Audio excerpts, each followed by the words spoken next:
अक्सर कहा जाता है कि राजनीति में क्या हो जाए बाएं हाथ से दाएं हाथ को पता नहीं होता। ऐसा ही कुछ हुआ एग्जिट पोल के बाद आ रहे नतीजों में। जहां बीजेपी के 400 पार के नारे को झटका लगा है, वही अब 300 के लिए हो गई है। आज जो नतीजे आए हैं वो बीजेपी को सोचने के लिए मजबूर करने वाले हैं। कहां कमी रह गई ये तो अब मंथन का विषय है।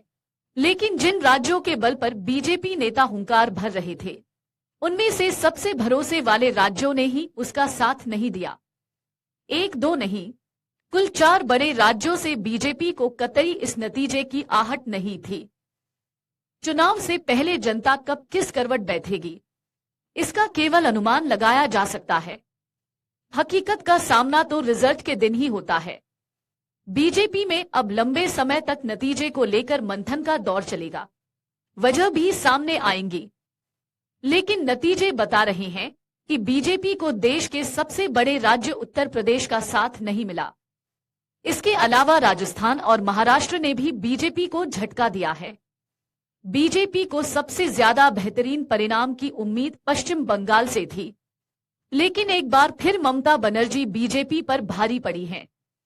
यानी यूपी, राजस्थान, महाराष्ट्र और पश्चिम बंगाल में बीजेपी के साथ खेला हो गया है। जबकि साल 2019 के चुनाव में इन राज्यों में बीजेपी का बेहतरीन प्रदर्शन था। बीजेपी को उम्मीद थी कि इस बार पिछले चुनाव से भी ज्यादा सीटें इन राज्यों से खाते में आएंगी, लेकिन झटका ऐसा लगा है कि ज्यादा की बात छोड़िए, पिछले चुनाव से भी कम सीटें बीजेपी को मिलती दिख रही हैं। सबसे बड़ा झटका बीजेपी को उत्तर प्रदेश से लगा है, जहां 80 लोकसभा सीटों में से एनडीए की आधी सीटों पर भी जीत होती नहीं दिख रही है। जबकि पिछले चुनाव में सिर्फ बीजेपी को यूपी में 62 सीटों पर जीत मिली थी और अब की बार 40 से कम सीटों पर सिमटती दिख रही है।